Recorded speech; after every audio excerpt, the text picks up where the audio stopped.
ነፍሳቸውን ይማርና እኚህ የምትመለከቷቸው ወንድሞቻችን በሙሉ ተገለዋል። በዚህ ዓመት ብቻ እነዚህ የምትመለከቷቸው በሙሉ ማለት ነው። በዚህ ዓመት ብቻ ከመቶ በላይ ሹፌርና ረዳት ተገሏል። አስቡት፣ ዓመቱን ገና አልጨረስንም። በዚህ ዓመት ብቻ ከመቶ በላይ ሹፌርና ረዳት በየጫካውና በየበረሃው በታጠቁ አካላት ተገለዋል። አብዛኞቹ የልጅ አባትና ባለትዳር ናቸው። ያ ማለት ምን ያህል ልጆች ናቸው ወላጅ አልባ የሆኑት?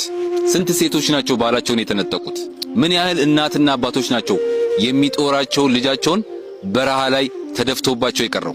ሹፌሮች ላይ እየደረሰ ካለው ግድያ አንጻር የሚገባቸውን ትኩረት አግኝተዋል ብዬ አላስብም። የሰው ሕይወት እኮ ነው፣ የዶሮ ሕይወት አይደለም።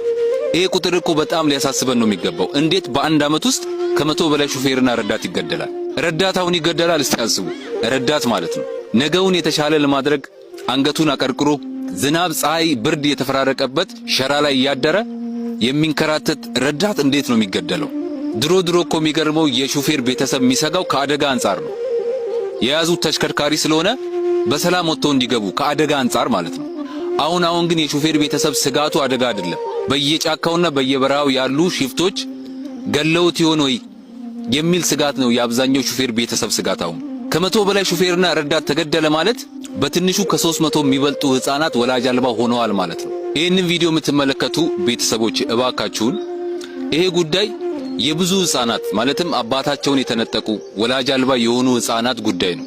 ይሄ ጉዳይ ባሎቻቸውን የተነጠቁ የብዙ እህቶቻችን ጉዳይ ነው።